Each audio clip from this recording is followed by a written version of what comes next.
Hello everyone, it's me, Andrea from Andy's Corner. And if you haven't already, go check out my other two videos. They're pretty awesome. And this week's is one of my favorites. And now I know I say they're all my favorite, but they kind of are. They're so good. This book, the Bible Animal Storybook, written by Mach Thomas, is a book that gives you the Bible stories from the animal's perspective. Hello, that's so awesome. So, this week's story is called The Outsider Dove. There once was a big boat called the Ark.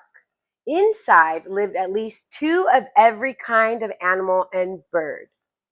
They were there because a terrifying flood covered the earth. But in the ark, these animals stayed safe together with a man named Noah and his family. Whoa.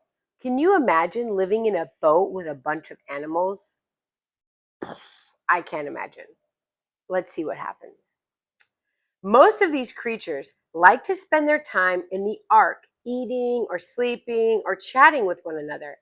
But a certain bird, a young white dove, was very different. Now, if we look at this picture, do you see a young white dove? How about here? That looks white. No, that's a chicken. What about that? No, I think that's a kangaroo. Oh, there's the dove right there. And it looks like he's flying around. Let's see. Each morning, this dove was the first animal to awaken. He started his day doing exercises that he called his morning warm-ups. Jumping jacks, touch your toes, and wing stretches. Then he had a quick breakfast, always oat bran with a little bit of fruit. He spent the rest of the day flying back and forth inside the ark as fast as he could and for as long as he could without landing. I'd be tired. When anyone asked why, he said he was training. I'll stay in good shape, he said, so I can fly long and hard out in the real world. Someday we'll leave this boat, you know. We're all going outside. The other animals laughed. They laughed at him and called him outsider. One day, after flying back and forth across the ark 127 times without stopping, the dove visited one of the giraffes. Hello, outsider, chuckled the giraffe. How's your training? Actually, Mr. Giraffe, answered the dove politely, I could use your help. Oh, said the giraffe. Have you noticed, said the dove, that you're the tallest animal in the ark? Why, yes, said the giraffe, smiling and stretching his neck as far as he could. I have noticed. The dove went on the day we leave this boat, I want to be ready for life outside. And something I'll be doing out there is taking off from trees. Since you're more like a tree than anyone else in the ark, I'd like to practice taking off from your head. May I? The giraffe laughed his smile and said, Listen to me, outsider dove. All this training business, don't you know it's utter nonsense? We're never going outside. There's nothing out there but a terrifying flood. We'll be on this ark forever. I don't think so, replied the dove. Besides, it never hurts to stay in shape. So, will you let me practice taking off from your head? If I did, said the giraffe, the other animals would see us and they might laugh at me. I hate to stick my neck out like this. Please, said the dove. All right, agreed the giraffe, but do it quietly. Don't make a scene. Beginning that day, the dove added tree takeoff exercises to his daily routine. Now, I can't imagine jumping off of a giraffe's head. That might be really fun and kind of scary because they're so tall. One day, after flying back and forth across the ark for 198 times without stopping, and after doing 16 tree takeoff exercises from the giraffe's head, the dove visited one of the elephants. "Good morning, outsider," snickered the elephant. "How's your training?" "Actually, Mr. Elephant," answered the dove politely, "I could use your help." "Oh?" said the elephant. "Have you noticed," said the dove, "that you're the biggest and heaviest animal in the ark?" "Why, yes," said the elephant, smiling and proudly shifting his weight from foot to foot. "I have noticed." The dove continued, "On the day we leave this boat, I want to be ready for life outside. And something I'll be doing out there is making hard landings on the ground. Since you're more like the hard ground than anyone else in the ark, I'd like to practice landing on your back. May I?" The elephant lost his smile and said, "Let me tell you something, outsider dove.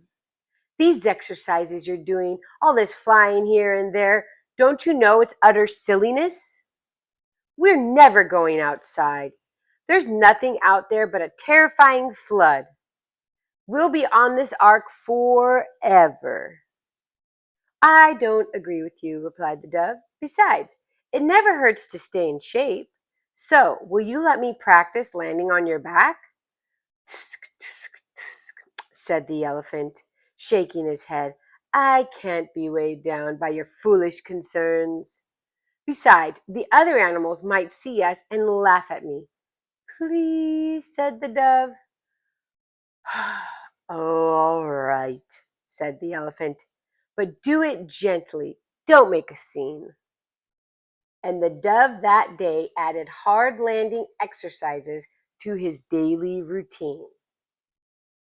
Do you think the elephant enjoyed the dove landing on him? Good thing the dove's not too heavy. I wouldn't like that if he was.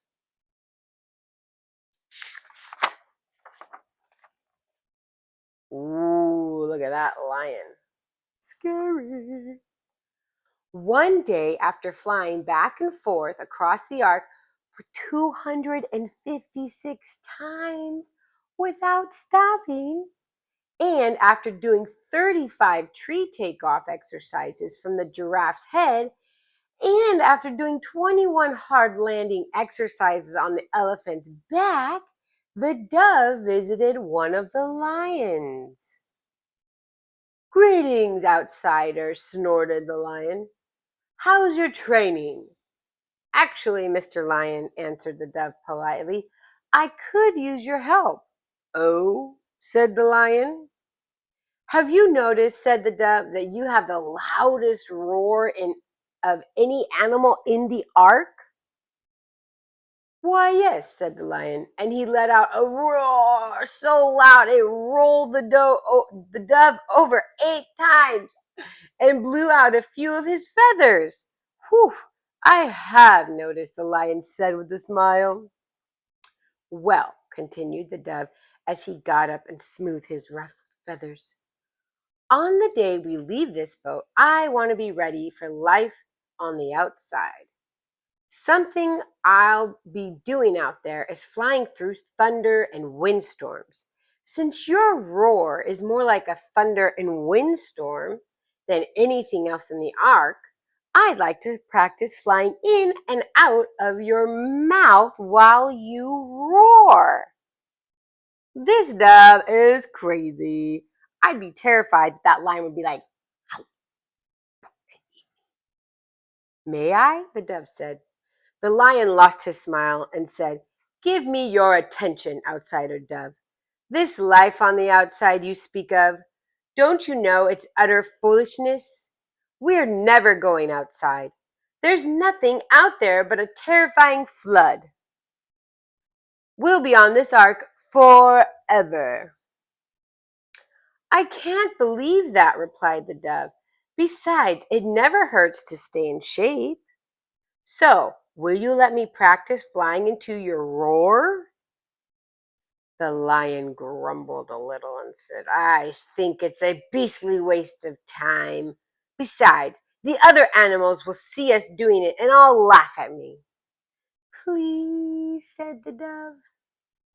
Oh, all right, said the lion, but do it quickly and don't make a scene. So that day, the dove added storm flying exercises to his daily routine.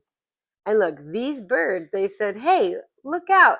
Look at the outsider. So they do see him coming and exercising with the lion, even though the lion said, don't let anyone see us.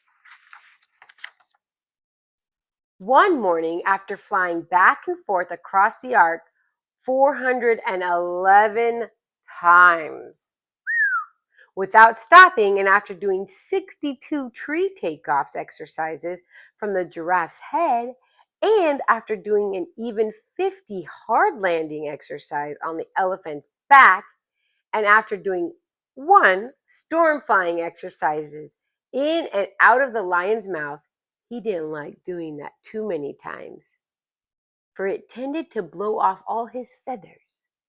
And the dove received a visit from Noah himself. Noah amazed the other animals by taking the dove to a high open window and tossing him outside and watching him fly away. Late that afternoon, however, the dove came back. He was so utterly tired that he landed in Noah's hand with a plop. And the giraffe said, I'll bet it's still wet outside.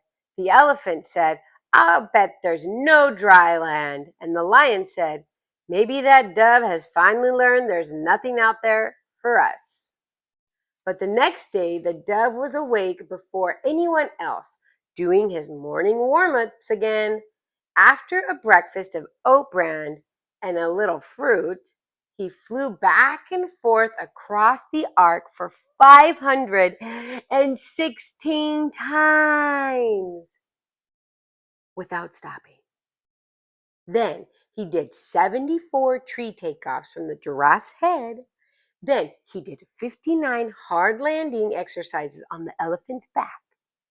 Then he did 2 storm flying exercises in and out of the lion's mouth without losing a single feather.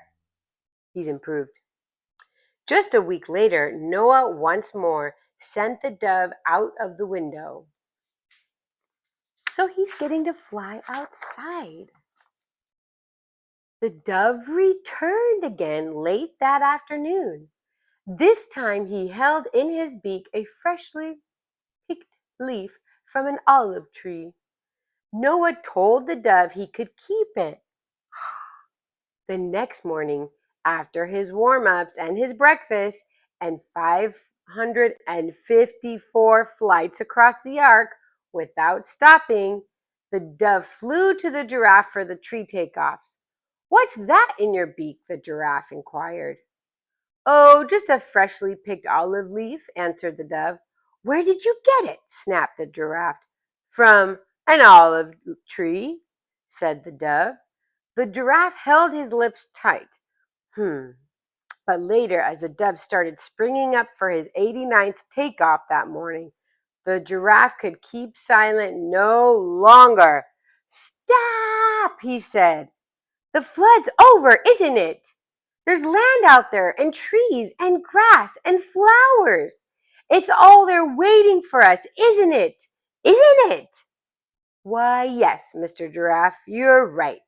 I thought so, said the giraffe. Now listen to me. I'm the tallest animal on this ark, and therefore I fully expect to be the first to go off it.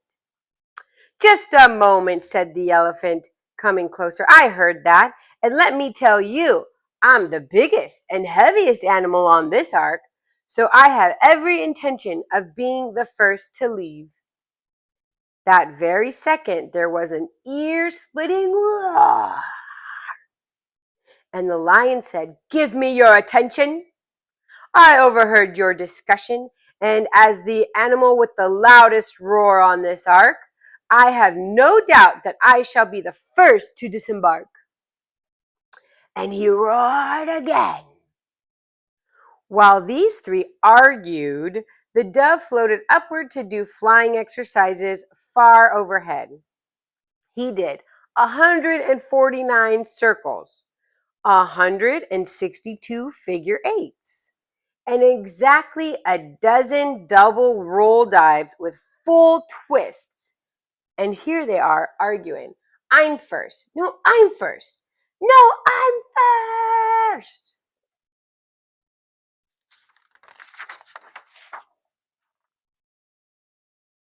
Not long afterward, Noah sent the dove out the window again. This time, he didn't come back, but instead made himself a new home outside. Meanwhile, the giraffe and the elephant and the lion had to wait 86 more days to leave the ark. And they did training exercises every single day. Here's the piggy saying, everyone, 1, 2, 3.